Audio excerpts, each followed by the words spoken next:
Boa tarde, segundo ano. Feliz semana a vocês, a seus familiares. Ainda continua a Páscoa, feliz Páscoa. Que Jesus tenha nascido nos corações de vocês. E vamos nos alegrar no Senhor, encontrar força e esperança nele. Hoje, a tia separou para vocês, na aula de português, alguns momentos. O primeiro momento, vocês vão ler um livrinho bem interessante, hein? Que é um livrinho que eu quero que vocês guardem no coraçãozinho de vocês pro resto da vida de vocês. Pro resto da vida, sim, porque lá dá um ensinamento tão bom para nossa vida como pessoas. Então, o livrinho é a força do exemplo que vocês irão ler e como a tia explicou. E lembrando de novo, como ler um livrinho bem lido? Então, eu vou começar a ler pela capinha do livro, olhando lá o nome do livro, o autor, se tem ilustrador, a editora, se tem coleção e aqueles passos que a tia convida vocês a fazerem que é importante. Como, por exemplo, onde acontece essa história? Em que lugar será que vai acontecer a história A Força do Exemplo? Quem são os personagens, tia? Mas quem são personagens mesmo, tia? É quem participa da história. O que essa história ensina para a nossa vida?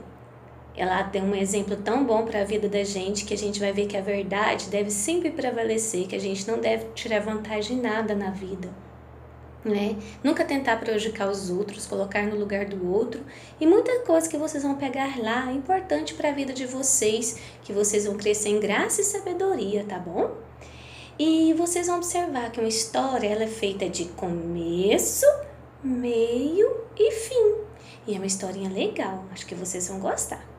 Então, convido vocês a lerem com muita atenção, com muita dedicação, tá bom? Fazendo a leitura correta das palavras, das frases. Tá, feito isso, nós vamos para outra parte da aula de português. Hoje, nessa semana, convido vocês a aprenderem pontuação. Continuo chamando vocês para escrever bem, ler bem, fazendo tudo corretamente. Sem que a gente estava a engolir palavras, sem engolir acentuação e agora a pontuação. Vocês vão ver quantos pontos têm importância na frase e devemos lê-los corretamente. Separei um exemplo bem simples para mostrar isso a vocês, turminha. Olha só, olhando assim, vocês vão falar assim: tia, mas são 3 frases iguaizinhas que você separou para nós, não tem nada de diferente aí. Mas tem muito, sabia, crianças? Olha, aqui nós temos 3 pontos, que nós temos o ponto final, o ponto de interrogação e o de exclamação. Olha só, vou ler para vocês, olhando assim, fala assim, tá igualzinho, mas não tá. Olha, a primeira frase, você vai à igreja hoje. Então, eu estou afirmando, estou dizendo que sim, que você vai à igreja.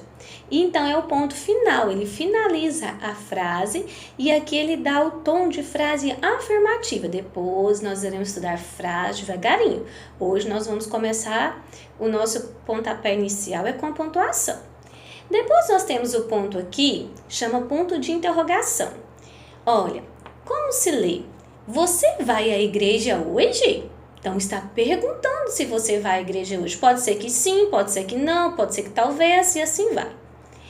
A última frase está assim, você vai à igreja hoje. Ou seja, está contente, está mostrando um sentimento de felicidade por você ir à igreja. Então, são 3 frases que, olhando assim, parecem ser iguais, mas não são. São 3 frases totalmente diferentes, com significados diferentes. O que mudou nelas? A pontuação. Se a pontuação mudou, vou falar uma palavrinha nova para vocês guardarem aí durante esse ano. Muda também a entonação. Tia, mas o que é entonação? Que palavra estranha é essa aí? Entonação é a maneira de falar muda. Então, a gente tem que ler fazendo entonação de acordo com a pontuação. Olha lá, o ponto final, ele deu margem para falar assim, você vai à igreja hoje. A outra, você vai à igreja hoje? Está perguntando, né? Então, eu tenho que ler também perguntando. E a outra, você vai à igreja hoje? Está mostrando sentimento. Então, a partir de agora, eu quero que vocês prestem bastante atenção para não esquecer também a pontuação. E também convido a vocês a estar lendo, fazendo a pontuação correta, tá bom? E aí eu deixei esse pontinho explicativo lá para vocês, para ajudar a vocês conhecerem os pontos. Aqui tem mais alguns. Então tem aí, ó, o primeiro, que é o ponto final. Ele vai finalizar, ele vai indicar que terminou a frase. Olha só. Sou um pinguinho legal. Dou fim a um pensamento. Meu nome é ponto final. Então, estão me chamando um momento. Agora a gente brinca assim, que o ponto de interrogação, ele é o guarda-chuvinha. Olha só o que está falando sobre ele. Sou muito curioso, tudo quero saber, por isso sempre apareço no fim de perguntas, querem ver? Agora o de exclamação. O ponto de exclamação, no geral, ele vai mostrar o quê? Sentimento. É isso que ele vai mostrar, olha só. Admiração, medo, espanto, alegria, dor e surpresa. Sou o ponto de exclamação e na frase fico uma beleza. Olha os dois pontinhos aí. Os dois pontinhos, ele vai indicar uma citação. Por exemplo, mamãe foi à feira e comprou, 2 pontos, banana, pera, abacaxi e melão.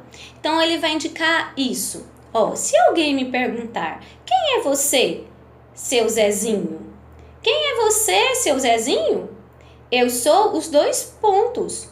Mostro que a fala está a caminho, que alguém vai falar. A gente vai encontrar muito isso nos diálogos. Tio, o que é diálogo? É quando um personagem vai falar. Alguém fala no texto, o outro na outra linha, ele vai colocar parágrafo e travessão para responder. Então, por exemplo, vamos supor que a gente fez um texto assim, ó. Mamãe disse, 2 pontos. Aí na outra linha você vai colocar o que ela disse. Vamos dar um exemplo, com parágrafo e travessão. Você já fez suas tarefas hoje? Então, dessa maneira, nós vamos trabalhar isso durante esse ano. A outra, que é a travessão, que eu acabei de usar o exemplo também, indica fala das personagens. Alguém vai falar, tia, uma cadeira pode falar num texto? Pode. Um animal pode falar no texto? Sim. Na imaginação aqui, turminha, tudo pode. Tudo a gente pode pensar e acontecer, principalmente nos textos. Então, travessão, só um tracinho pequeno usado sempre em diálogos. O que é diálogo? Em conversas. Indicar a fala de alguém é bom e eu não me calo. Então, esse é só um pontinho explicativo ao começo do nosso conteúdo de português sobre pontuação. Depois, eu deixei outra tarefinha lá para vocês ficarem à vontade para escrever frases. Olha, com o desenho que você quiser aqui. Não precisa muito apegar a certos desenhos, não. Por exemplo, a primeira, observe as cenas e forme frases usando cada sinal de pontuação. Você pode fazer uma frase exclamativa com essa menininha com a gatinha no colo. Você vai inventar um nome para essa criança, um nome para essa gatinha. O gatinho você que vai decidir. A outra, você vai fazer uma frase afirmativa com essa caixa, essa criança e o gatinho ou gatinha. Você escolhe o que vai ser. E agora, uma gatinha, né? Porque ela tem lacinho, o de cima não tinha. E a última, uma pergunta. Você vai dar um nome a essa criança e vai elaborar uma pergunta. Só uma dica, crianças. Todas essas frases devem começar com letra maiúscula. E eu não posso agora esquecer a pontuação também no final de maneira nenhuma, tá bom? E aí tem uma frase interessante para vocês aí, olha só. Jesus sempre me guia. Ele que nos guia, nos governa, nos dá direção, nos dá a luz. Então nos apegamos a isso, nessa esperança do Senhor. Combinado? Então, bom trabalho para vocês na aula de português, tá? Que Deus abençoe cada um. Até agorinha na nossa aulinha de matemática. Beijos a vocês!